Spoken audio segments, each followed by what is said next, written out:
बड़ी खबर से। छोटे शहर की बड़ी कहानियां। हमने वो देखा जो अनकहा है। अब खबर आपकी उंगलियों पर। खबरों से परे, हर खबर पर हमारा नजरिया। इंडिया टाउन न्यूज, भारत की बात। जनता की आवाज, हमारी मुहिम।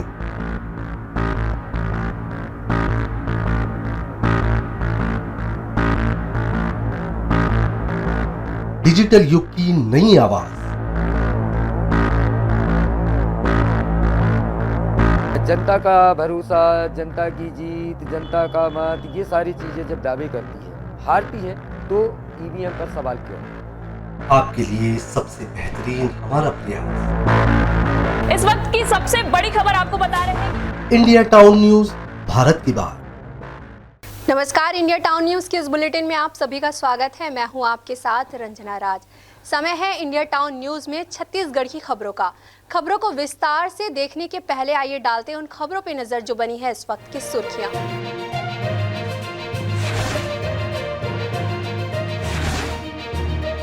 किसानों की नहीं होगी कर्ज माफी, भूपेश सरकार ने किया था चुनाव से पहले वादा। भाजपा की सरकार आते ही मिलने लगे किसानों को नोटिस, मार्च तक चुकानी होगी बिना ब्याज कर्ज की रकम।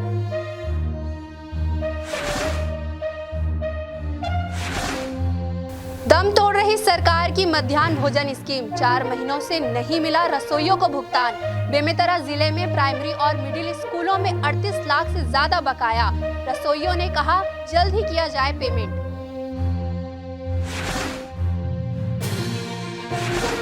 दुर्ग में नहीं थम रहा डायरिया का प्रकोप, एक महिला की मौत सहित 78 मामले आए सामने।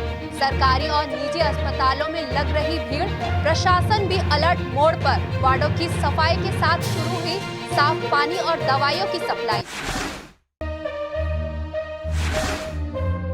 सरकार बदलने के साथ गौठान हुए वीरान, भाजपा ने बताया भ्रष्टाचार का अड्डा, तो कांग्रेस का कहना महिलाओं के साथ लोगों को मिल रहा रोजगार।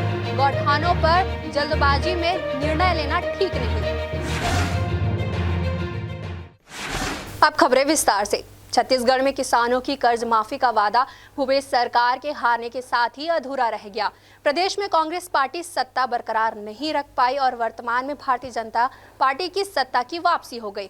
कांग्रेस सत्ता में आएगी तो कर्ज माफ होगा यह सोचकर किसानों ने बढ़ चढ़कर कर्ज लिया था, लेकिन अब इन किसानों को मार्च तक कर्ज की राशि का पूरा भुगतान करना होगा। साल 2018 में जिस तरह से कांग्रेस पार्टी कर्ज माफी का वादा कर सरकार में आई थी, उसी तरह से छत्तीसगढ़ में एक बार फिर से राज्य के किसानों को लग रहा था कि प्रदेश में सत्ता में कांग्रेस बरकरार रहेगी। यही वजह थी कि किसानों ने इस साल पिछले चुनाव के अनुरूप ज्यादा कर्ज लिया था। बस्तर संभाग की बात की जाए तो लगभग 1,55,000 किसानों ने कर्ज लिया था। कर्ज का रकम 7 अरब 76 करोड़ रुपए है। हालांकि यह सभी ऋण ब्याज मुक्त है और 15 मार्च तक यह कर्ज पटाने की अवधि किसानों को दी गई है। अगर समय पर किसान अपना पूरा कर्ज पटा देते हैं तो आने वाले समय में इन किसानों को बिना ब्याज पर कर्ज दिया जाएगा। पिछले वर्ष की बात की जाए तो 11,000 किसान ऐसे हैं जो तकरीबन 90 करोड़ कर्ज नहीं पटाए हैं, जिन्हें नोटिस भेजने की प्रक्रिया जिला सहकारी बैंक के द्वारा की जा रही है। बस खरीफ वर्ष में 1,55,000 किसानों ने लोन लिया हुआ है, लगभग 7 अरब 76 करोड़ रुपए का, और ये सभी ब्याज मुक्त ऋण है और 15 मार्च तक इन लोग को पटाना होता है। ऐसी स्थिति में अगर वो समय पर अपना ऋण वापस कर देते हैं तो 0% ब्याज दर के साथ हम उनको ये अगले वर्ष भी सुविधा प्रदान करेंगे। जगदलपुर से इंडिया टाउन न्यूज के लिए सुनील कश्यप की रिपोर्ट। दुर्ग जिले में डायरिया का प्रकोप लगातार बढ़ते ही जा रहा है। भिलाई के गौतम नगर में डायरिया से एक महिला की मौत हो गई। वहीं अब तक क्षेत्र में कुल 78 मरीज डायरिया के मिल चुके हैं। वहीं निजी अस्पतालों में इलाज करवाने वाले मरीजों की संख्या भी अतिरिक्त है। बताया जा रहा है कि दूषित जल से डायरिया फैलने की आशंका है, जिसको देखते हुए बोरिंग का काम बंद कर दिया गया है। भिलाई के खुर्सीपार इलाके में पिछले 5 दिनों से डायरिया का प्रकोप फैला हुआ है। अब तक 78 से ज्यादा मरीज सामने आ चुके हैं, जिसमें लगभग 8 मरीज अस्पताल में रहकर इलाज करवा रहे हैं, तो बाकी लोगों का घर पर ही इलाज जारी है। दरअसल जिले के स्वास्थ्य महकमे में डेंगू, मलेरिया, डायरिया तथा पीलिया के मामले को लेकर भिलाई का कैंप और खुर्सीपार के कुछ इलाकों को सबसे ज्यादा संवेदनशील क्षेत्र के तौर पर घोषित कर रखा है। डायरिया के मरीज मिलने के बाद अब नगर निगम और स्वास्थ्य विभाग की टीम घर घर जाकर सर्वे कर रही है। मितानिनों द्वारा भी घरों में सर्वे के दौरान उल्टी दस्त से पीड़ित लोगों की सूची बनाई जा रही है, तो वहीं आसपास के घरों में क्लोरीन टैबलेट भी बांटी जा रही है। लोगों को पानी को उबाल कर पीने की सूचना दी जा रही है, तो वहीं आसपास के घरों में साफ सफाई की व्यवस्था भी की जा रही है। मोबाइल मेडिकल यूनिट को भी इलाकों में तैनात किया गया है। डायरिया की स्थिति जो है आज की स्थिति में कंट्रोल पे है। आज जो अभी सवेरे से हमारी टीम गई थी, एएनएम, आंगनबाड़ी मितानिन और हमारे जो भी डॉक्टर्स वहाँ पे पदस्थ हैं, doctor Pyan Singh and doctor Victor उस क्षेत्र को देख रहे हैं और LHB है, BDOs हैं, तो सभी लोग लगे हुए हैं। डोर टू डोर सर्वे हो रहा है, क्लोरीन टेबलेट का डिस्ट्रीब्यूशन कर रहे हैं, ORS दे रहे हैं और हमारे मुख्यमंत्री स्लम योजना वाली जो गाड़ी है और भिलाई नगर निगम के हेल्थ की गाड़ी है, सभी लगी हुई है जिस एरिया पे ज़्यादा पॉजिटिव है। कैंप लगा के काम कर रहे हैं। 2 कैंप एक साथ चल रहा है, नगर निगम से और एक मुख्यमंत्री स्लम योजना से। एक की मौत भी हुई सर। ये मौत इस टाइप का हुआ है कि पेशेंट थे कर में था, वहाँ बहुत साल की महिला है, यूपी से आई हुई है, 2 महीना पहले पता चला है सर किया है और आके यहीं रहने लगी है क्षेत्र में, क्या ऐसा पता चला है। तो वो क्या है कि 17 तारीख को हमारी टीम लगी थी, वहाँ पे आए, उनके पति दवाई लेके गया और दवाई खाए कि नहीं, तो OPD स्थिति में थी, गंभीर स्थिति में नहीं थी उस समय। तो दवाई लेके गए 17 तारीख को, उनको बोले कि ला के चेक करा लो, तो वहाँ क्लिनिक जहाँ संचालित हो वहाँ तक नहीं पहुँच पाई। फिर दूसरे दिन थोड़ा सा उल्टी दस्त ज़्यादा बढ़ा तो उनको जिला अस्पताल लाया गया शाम को 6 बजे के आसपास। वहीं गौतम नगर वार्ड वासियों का कहना है कि डायरिया 2-4 दिन में काफी ज्यादा फैल चुका है। इसका मुख्य वजह दूषित पानी है, क्योंकि जो पानी घरों में आता है वह बोर के माध्यम से आता है। पाइपलाइन काफी खराब स्थिति में है, हम गंदा पानी पीने के लिए मजबूर हैं। भिलाई नगर के खुर्सीपार में डायरिया का प्रकोप 3-4 दिन या 1 हफ्ते में बोल सकते हैं बहुत ही ज़्यादा ग्राफ में बढ़ा है। अभी रिसेंट में आज के डेट में 80 से 85 पेशेंट डायरिया के हो गए हैं, जिसमें से 15 से 20 पेशेंट ऐसे हैं जो गंभीर स्थिति में है। इसमें सीधे शासन प्रशासन जिम्मेदार है, जो नियमित रूप से टंकियों को साफ़ नहीं कर रही है, पाइप बहुत जगह फटे हुए हैं, जो गटर के नाली हैं उनके साथ ही पाइप जा रहे हैं, तो ये पानी जो ख़राब आ रहा है इससे डायरिया का प्रकोप फैल रहा है और ये स्थिति और भयानक हो सकती है अगर शासन प्रशासन इस पर बहुत जल्दी ध्यान न दे। देखिए, गलती तो सीधा इस पर निगम की गलती है। स्थिति इतनी गंभीर हो चुकी है कि ना शासन ना प्रशासन कहीं से कोई ध्यान नहीं दिया जा रहा है। आज हमारे क्षेत्र में डायरिया इतनी ज़्यादा तादाद में फैल चुका है और डायरिया एक तरीके से जानलेवा बीमारी है और अभी रिसेंट में 2 दिन पहले एक महिला की मृत्यु हुई थी। फिर भी इस पर शासन प्रशासन द्वारा कोई जवाबदेही, कोई जवाबदारी नहीं ली जा रही है। दुर्ग से इंडिया टाउन न्यूज के लिए छत्तीसगढ़ सरकार के घोषणा पत्र जारी होने के बाद बिलासपुर के सहकारी समिति धान मंडियों में अब किसानों की भीड़ देखने को मिल रही है। सरकार की योजना से किसान खुश नजर आ रहे हैं और अपना धान खरीदी में लाना शुरू कर दिया है। बिलासपुर के सहकारी समिति धान मंडियों में अब किसानों की भीड़ देखने को मिल रही है। बता दें कि 1 तारीख से शुरू हुई धान खरीदी केंद्रों में किसान अपना धान लेकर नहीं आ रहे थे। छत्तीसगढ़ सरकार के घोषणा पत्र में जारी की गई राशि, जिसमें कि 3100 रुपए प्रति क्विंटल धान की खरीदी की जानी थी, इसका इंतजार विधानसभा के रिजल्ट आते ही खत्म हुआ और धान मंडियों में बाहर आने वाली सरकार की योजना से किसान खुश है। अब अपना धान खरीदी केंद्र में लाना शुरू कर दिया है। यहाँ पे धान खरीदी हो रहा है। 7161 कुंटल का धान खरीदी हो चुका है। इसमें 83 संख्या का हुआ है और इसमें 400-450 लोगों का बाकी है और इसमें कम से कम 200 लोग का टोकन कट चुका है। इसमें प्रतिदिन 500 कुंटल का खरीदी हो रहा है, लेकिन इसमें जो है लिमिट बढ़ाने की ज़रूरत है। अब मिला था भैया 3100 देहों का है, अभी आज शुरू लाया हमें 450 बोरी 432। अब 3100 देहों का है तो 3100 मिलना चाहिए। 20 कुंटल तभी हो रहा है। हाँ। बिलासपुर से इंडिया टाउन न्यूज के लिए संतोष मिश्रा की रिपोर्ट। बेमेतरा जिले के 752 प्राथमिक व 393 मिडिल स्कूलों में मध्याह्न भोजन योजना दम तोड़ती नजर आ रही है। जिले के प्राथमिक व मिडिल स्कूलों में 4 माह से कुकिंग कास्ट एवं रसोइयों को मानदेय जारी नहीं हुआ है, जिससे महिला स्व सहायता समूह की महिलाएं व रसोइयों को आर्थिक संकट से जूझना पड़ रहा है। वे बाजार से जैसे तैसे उधार लेकर काम चला रहे हैं। रसोइयों के फंड के लिए केंद्र व राज्य दोनों की भागीदारी निर्धारित है, जिसमें राज्य शासन से राशि जारी नहीं होने के कारण परेशानी बढ़ी है।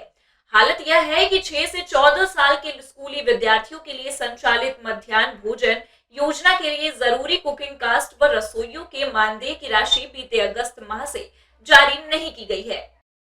बहुत परेशान है। पैसा कौड़ी नहीं मिला थे तो उधार बाढ़ी करके लड़का मन मांगते तो देते हम। साग भाजी कैसे लेते हो? साग भाजी कैसे उधार बाढ़ी लेवा था हिल देबो जब पैसा डाली था। के महीना हो गया? 4 महीना हो गए। अब खर्चा पानी बराबर है होते लाचारी। तो कैसे करते हो?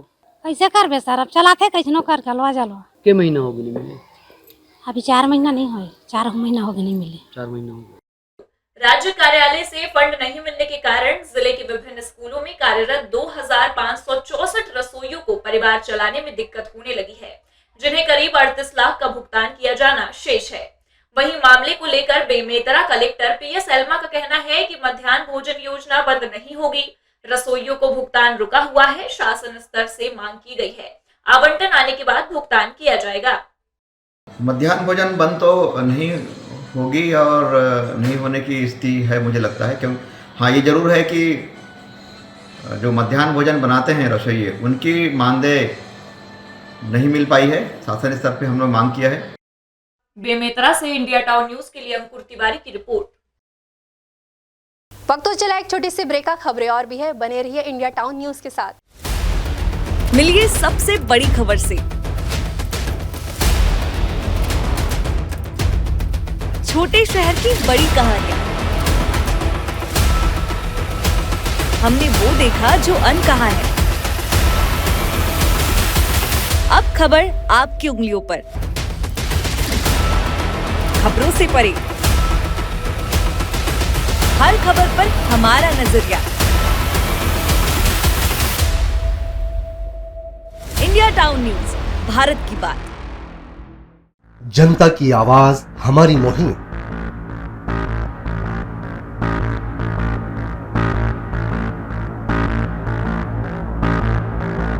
डिजिटल युग की नई आवाज। जनता का भरोसा, जनता की जीत, जनता का मत, ये सारी चीजें जब दावे करती है, हारती है तो ईवीएम पर सवाल क्यों? आपके लिए सबसे बेहतरीन हमारा प्रयास। इस वक्त की सबसे बड़ी खबर आपको बता रहे हैं। इंडिया टाउन न्यूज, भारत की बात। ब्रेक के बाद आप सभी का स्वागत है। चलिए बढ़ते अगली खबर की ओर। कांग्रेस की गौठान योजना को लेकर जगदलपुर के कांग्रेस से पूर्व विधायक रेखचंद जैन ने कहा कि गौठान की योजना से काफी महिलाएं आत्मनिर्भर बनी है और एकाएक इस योजना को बंद नहीं करना चाहिए। नई सरकार इस पर विचार करे। बस्तर जैसे इलाकों में इस योजना का लाभ भी कई लोगों को मिला है। बस्तर क्षेत्र में मीडिया ने गौठान का अवलोकन किया तो गौठान पूरी तरह से सुनसान दिखे। वहां कोई मौजूद भी नहीं था जो बता सके कि यहाँ कितने मवेशी हैं और गोबर खरीदी की स्थिति क्या है। जगदलपुर से लगे धुरगुड़ा में 10 लाख की लागत से बना गौठान वीरान नजर आया और वहां मौजूद सामान अब कबाड़ के रूप में तब्दील होता जा रहा है। भारतीय जनता पार्टी को जनता ने चुना है, हो सकता है उनका विचार हो सकता है ये, लेकिन हमारी कांग्रेस पार्टी की सरकार ने छत्तीसगढ़ में लोगों को आर्थिक रूप से समृद्ध बनाने के लिए छत्तीसगढ़ के 4 चिनारी, नरवा, गरवा, धुरवा, बाड़ी इस कार्यक्रम को शुरू किया था। इस योजना के माध्यम से जो हमारी गौठानें थी, गौठानों में हमारे लोग गोबर खरीदी का काम होता था, वर्मी कंपोस्ट बनने का काम होता था। कांग्रेस की गौठान योजना को लेकर भाजपा के नेताओं का कहना है कि कांग्रेस ने इसे भ्रष्टाचार का अड्डा बना लिया था और इस योजना में जमकर लूट और बंदरबाट किया गया था। अब नई सरकार और कैबिनेट की बैठक में ऐसी योजना में जल्द फैसला लिया जाएगा। गौठान की ये निर्णय होगा जैसे ही हमारे कैबिनेट बैठेगी। अभी तो आज ही के दिन शायद 19 तारीख को ही सभी के सभी हमारे जितने भी 54 हमारे जितने भी विधायक हैं सदस्यता लेते ही अपने विधानसभा की, उसके बाद से कार्रवाई चालू होगी। मुझे लगता है कि जो भी उचित निर्णय भारतीय जनता पार्टी की संगठन लेगी उसको हम सफल करेंगे। और साथ साथ जो गौठान है, आज हम गौठान में जैसा आप देखें हमने जब दौरे किए गौठान के समय में, मैं एक वो रखना चाहता हूँ उसमें कि हमने जब रखा तो एक भी गाय नहीं दिखी गौठानों में, एक भी वर्मी कंपोस्ट नहीं दिखा और सिर्फ लोगों को लूटा गया। पैसे कहाँ गए आज दिन तक नहीं पता, गोबर कहाँ गए पता नहीं। गोबर की खरीदी हो रही है। मैं इतने विधानसभा में पूछा कि गोबर ठीक है खरीदी केंद्र दिखा दीजिए, खरीदी केंद्र में कहीं गोबर नहीं नजर आए। जहाँ गोबर दिखते भी थे तो गोबर था ही नहीं वहाँ पे, मतलब ऐसी जगह जहाँ लेके गए वहाँ पे कुछ नहीं। तो ऐसी बहुत सारी मिथ थी जो आज तक समझ में नहीं आई। कहीं ना कहीं मुझे लगता है कि ये योजना जो है आने वाले कैबिनेट हमारे मुख्यमंत्री जी इसमें निर्णय लेंगे। जगदलपुर से इंडिया टाउन न्यूज के लिए बासुकी ठाकुर की रिपोर्ट। जिले में धड़ल्ले से अवैध रेत का खनन चल रहा है, जिस पर उच्च अधिकारियों के निर्देश पर तहसीलदार राजस्व ने कार्रवाई की। वहीं अवैध तरीके से रेत, गिट्टी और ईंट का परिवहन करते हुए कुल 8 वाहनों पर चालानी कार्रवाई की गई है। खड़गवा क्षेत्र में आए दिन रेत, गिट्टी और ईंट के अवैध परिवहन की खबरें सामने आ रही थी, जिसको लेकर तहसीलदार राजस्व ने उच्च अधिकारियों के दिशा निर्देशों का पालन करते हुए इन अवैध तरीके से परिवहन करते हुए वाहनों खनिज अधिनियम के साथ ही चालानी कार्यवाही की गई। तहसीलदार राजस्व ने बताया कि इस प्रकार से आगे भी कार्यवाही अनवरत चलती रहेगी। अवैध उत्खनन और परिवहन को रोकने के उद्देश्य से जिला प्रशासन के निर्देश पर आज हमने 6 ट्रैक्टर रेत, एक ट्रक लाल ईंट और एक ट्रक गिट्टी को हमने जब्त करके थाने में सुपुर्द करके रखा है। अभी इस पर दंडात्मक कार्रवाई की जाएगी। एमसीबी से इंडिया टाउन न्यूज के लिए अविनाश चंद्र की रिपोर्ट। सड़क दुर्घटना में 2 युवकों की मौत हो गई, जिसके बाद परिवार सहित शहर के आमजन आहत में है और शहर के बीचों बीच बने तिराहे में चबूतरे को हटाने सहित ब्रेकर, जेब्रा क्रॉसिंग बनाने की मांग में अड़ गए। जो घटना स्थल शहीद पार्क के सामने इकट्ठा हुए इन युवाओं ने हाथ में तख्ती लिए विरोध प्रदर्शन किया और प्रशासन को जगाने का प्रयास भी किया है। आपको बता दें कि 18 दिसंबर की देर रात कुम्हारपारा में शहर की ओर से आ रही एक तेज रफ्तार कार डिवाइडर से जा टकराई, जिसमें सवार 2 युवकों की मौके पर ही मौत हो गई, तो वहीं 2 युवकों को गंभीर चोटें पहुंची हैं। इस घटना के बाद शहर के चौक चौराहे पर बने चबूतरों को तोड़ने की मांग की जा रही थी। साथ ही शहीद पार्क के सामने होर्डिंग लगाने वाले चबूतरे को तत्काल हटाए जाने की मांग की गई है। ये मांग युवाओं द्वारा की गई है। उन्होंने कहा कि अब निगम प्रशासन और जिला प्रशासन को इस ओर ध्यान देना चाहिए ताकि हो रही दुर्घटनाओं पर लगाम लग सके। साथ ही रात्रि में गश्त भी बढ़ाए जाने की मांग की है। तो यहाँ पर खड़ा हूँ कि ये जो चबूतरा बना हुआ है और ये बैरिकेड लगा हुआ है रास्ते में, इसको मतलब दुरुस्त किया जाए और यहाँ पर जो चबूतरा है उस तरफ दिखता नहीं है लोगों को, इधर नहीं, इसे छोटा किया जाए या इसे हटाया जाए, जो प्रशासन को अच्छे से बन सके और लोगों के लिए सुविधा हो। जो आज दिन दुर्घटनाएं हो रही हैं दिन रात, मुझे ऐसा लगता है कि इसको हटना चाहिए और यहाँ पर रेडियम पट्टी और जेब्रा क्रॉसिंग, क्योंकि यहाँ पर नाली है इसलिए वो अपना फुटपाथ बन नहीं सकता, थोड़ा उसकी दिक्कत है। जगदलपुर से इंडिया टाउन न्यूज के लिए बासुकी ठाकुर की रिपोर्ट। ये थी अब तक की खबरें। अब मुझे दीजिए इजाजत, लेकिन आप अपने पसंदीदा न्यूज़ चैनल को लाइक, शेयर और कमेंट्स करना ना भूलें। साथ ही पल पल की खबरों और मनोरंजन के साथ ही देश प्रदेश की खबरों के लिए आप जुड़े रहिए इंडिया टाउन न्यूज़ के साथ। नमस्कार। मिलिए सबसे बड़ी खबर से। छोटे शहर की बड़ी कहानियां। हमने वो देखा जो अनकहा है। अब खबर आपकी उंगलियों पर। खबरों से परे, हर खबर पर हमारा नजरिया। इंडिया टाउन न्यूज, भारत की बात।